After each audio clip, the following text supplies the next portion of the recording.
Welcome dear learners to my YouTube channel Learn with Shivi. I am Shivi Gupta and today we will be understanding the chapter name The Cop and the Anthem from your book An Alien Hand. Right? Now in this video I will be explaining this chapter to you, and what you are going to do is after watching this video you are going to go and read the chapter thoroughly, right? And then watch the video again for a better clarity about the context of this chapter. So without further ado, let's get started. This story, The Cop and the Anthem, is written by O. Henry. And O. Henry is the pen name of William Sidney Porter. And who is he? He is a famous American short story writer. His stories basically reflect his own experiences that he had while living in Texas and New York. And his stories usually have an unexpected ending and a very twisted plot, just like this one. Now, before we begin this chapter, the writer first asks you, has it ever been that you had planned something very vigorously and you had just determined to go by it, but when it came to the execution part of it, suddenly something unexpected happened which changed the entire scenario of it? Yes, now this is what this chapter is all about. In this story, we are told about a character named Soapy. Now this person is sitting on a bench at Madison Square, and while he's sitting there, he's feeling very restless. And while he's moving around on his bench, he's trying to figure out something. He realizes that winter is quickly approaching. And how did he realize this? He realized this when a dead leaf fell at his feet. Looking at that and looking at the people around who were too excited to buy new warm clothes, he realized that winter is soon approaching and he must find a good warm place for himself. He goes on to say that other New Yorkers who were comparatively very rich, what did they used to do? They either shifted to Florida for some time or they went to live near the sea to make themselves feel warm, right? But Soapy, being a poor chap, he couldn't do such things, and that is why he had to really find out what will be best for him to spend the winters. Now at first he thinks that there are few options in which he'll have to go and ask for an accommodation and some food from one building to another, and people might give it to him as well. But if he does that, then people will become keen on knowing about his life, and his life will not remain his own. It will become an open book for everybody else to read. So what does he find the most secure place in the entire world to spend his winters? It is the Blackwell's Island. And by saying Blackwell's Island, do I mean that he'll just go on that island and he'll live a very lavish life? No. Soapy is planning to spend the upcoming 3 months in the prisons of Blackwell's Island. He says that okay, there will be rules to follow and I'll have to do whatever the officials over there tell me to do, ask me to do, but at least I'll be warm enough there and I'll be provided with food, shelter, bedding, everything, and I won't have to worry about myself over there. And this is what he has been doing for many of the previous years. He has been spending his entire winters at those prisons of Blackwell Islands, and this is what he plans to do this time as well. And so, determined in his will to spend this winter of his at Blackwell's Island, let's see what he does next. Soapy is now fully determined that he has to go behind the bars in the Blackwell's Islands. Okay, so he's fully determined and he thus tries to pull out a few tricks to prove himself right and to make his plan work. Right? So the first trick is that he decides that he'll go and sit in a very fine dining restaurant. He'll have his meal, and when it will come to pay the bill, he will say that he has no money, and therefore the restaurant people will just hand him over to the cops, who will further take him to the judge, and the judge will help him go to the prison. Right? So in his mind he is all clear, he has everything planned for himself. So now what he does is he decides to go at a restaurant which is near the crossing point of Broadway Street and 5th Avenue Street. Now Soapy looks at himself and he assures himself that he looks just fine above his legs, and that will be more than enough for him to get a seat inside the restaurant. So when he is about to enter, what happens is that the head waiter notices his broken shoes and torn clothes, and he quietly shows him the way back out. So poor Soapy, who first had planned that he would have a good meal at a restaurant and then with a full stomach he'll land himself in the prison, was now turned out and he then could not pursue his plan further.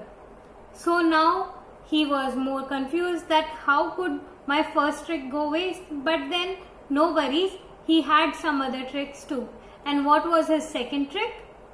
For his second trick, Soapy chose a shop at the corner of the 6th Avenue. Now this shop had a very wide glass window with bright electric lights attached to it. And what did Soapy do? Soapy picked up a huge big stone and he threw it with all his strength through the window. And as a result, the window cracked and everybody came out running to find out who this troublemaker was. And along with the other people, a cop also turned up. Now Soapy got so excited looking at the cop that finally his dream was about to come true, that when the cop asked him that who did this, Soapy just said, why don't you think that this could be done by me? Now the policeman who is standing over there, he is just confused by what Soapy is saying, because he believes that whoever would have done it would not wait there to talk to a policeman, right? He must have started running as soon as he did it. So what does this cop do? This cop, when he just looks around, he sees that there is another man who is running far away from the shop in the opposite direction. This cop leaves Soapy at that spot and he runs behind this other man. The cop doesn't know that this other man is innocent, because Soapy by chance, by mistake, has proved himself innocent. Now Soapy is very disheartened that again his second trick has also gone to vain. Now what does he do? He then again decides to pull out his third trick, and for his third trick he chooses again a restaurant which is not as high in quality and standards as the one he had chosen earlier near the Broadway and the 5th Avenue Street. So now in this restaurant, what he does is, when he enters there, nobody stops him from entering. So he goes inside, he finds himself a spot, and he relishes a big dinner which fills his stomach and is very tasty too. And then when the moment comes to pay the bills, what does Soapy say? Soapy says that, see, I don't have any money and you must not waste your time now. Just go and call the cop and hand me over. Okay, this waiter tells him that, see, for people like you, I don't need a cop. He just asks for another waiter to help him throw Soapy out of the restaurant. And when he is thrown out of the restaurant, there is a cop standing nearby who just watches him and starts laughing at him. Now Soapy is again very disheartened and he thinks that, oh my god, now what should I do to land myself up in the prison? Everything that I've done so far has all gone in vain. So let's see what he does next. Now Soapy is very disheartened that all of his tricks have gone to vain so far.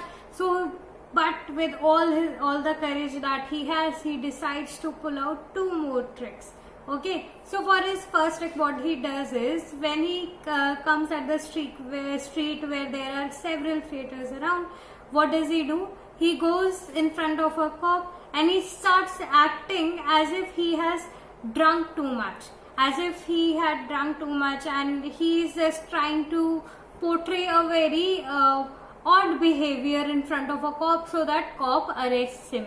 But what does the cop do? The cop turns his back towards him and he says to another fellow standing over there that, you know, these college boys, these are just like that. They just start behaving odd and they start shouting, and the government has told us not to catch these students, so we are not going to do anything about them. We are going to let them shout. So now Soapy is very disheartened that, oh my god, now what on earth do I have to do to get myself up in the prison? So while he is walking in another direction, he sees that there is a man who is buying newspaper in a shop. And what does Soapy do? Soapy takes away his umbrella and he starts walking in another direction. And quickly, the man who was buying newspaper, he notices Soapy and he starts walking behind him quickly. And when he tries to stop Soapy and inquire him about his own umbrella, what does Soapy say? Soapy says that, is it yours? Really? Then why don't you call a cop? Hand me over to that cop. Just call a cop. This is yours, right? And while he's saying all this, a cop appears, and when he's there, the man whose umbrella it was says that, no, if you are saying that this is your umbrella, then this must be yours, right? I am mistaken. I must have found it somewhere and this is yours. You must keep it. So now the cop also goes away. The man also goes away. And Soapy, in all his anger, he throws the umbrella as far as possible because he is now so frustrated that he just cannot help himself imagine that how is this possible that no cop wants to arrest him. How is it possible that every cop has now all of a sudden started thinking that I, Soapy, cannot do anything wrong? And while he is going through all of these self-introspection, he comes across a house. And this house is no other house. This is the house where Soapy used to live in his younger days. This was the house where during which time he had his mother, his friends, his thoughts were clean, and he had a will to do something, and everything was fine and better. And when he was standing there, he was looking at the house, the atmosphere, the environment around him became quite peaceful, and there was a sweet melody that was coming from the window. And now Soapy is just listening to it, and he is now filled with positive thoughts about himself. He is now remembering his old childhood days, and he is now wishing how he could go back and turn the time around. He is now started realizing that how come I have fallen in such deep mess? What have I done to myself? That sweet music is making him introspect about his life conditions. And Soapy then decides that he is now going to lead a new life, a brand new life from the very next day. He remembers that there was a man who had offered him a job, and now he will search for that man and he will take up that job and he will lead a very happy and successful life. And while he is thinking about all of this, he is in his thoughts. What happens is that he suddenly feels that there is a pat on his back. And when he turns around, who is there? There is a New York cop. Now the cop asks him that, what are you doing here? Why are you staring at this house? And with all the positive strength that now Soapy has inside him, he starts arguing with the cop that no, I'm not doing anything. Why do you think so? What all of this is going on? And people who live in New York or who have been there know that it is better not to argue ever with a New York cop. Now, and as a result, what happens is that cop arrests him, takes him to the judge, and what does the judge do? The judge finally gives him a 3 months of prison time at Blackwell's Islands. Now this is the irony of life. Where was Soapy? He was thinking about how he is going to pull himself up and how he is going to do good with himself. And on the other hand, while he was going through this inner change, suddenly a cop arises out of nowhere and he lands him to the prison. I hope you've understood this chapter well. If you still have any doubts, then please let me know in the comment section below. We'll meet in the next class. Till then, stay home, stay safe, take care.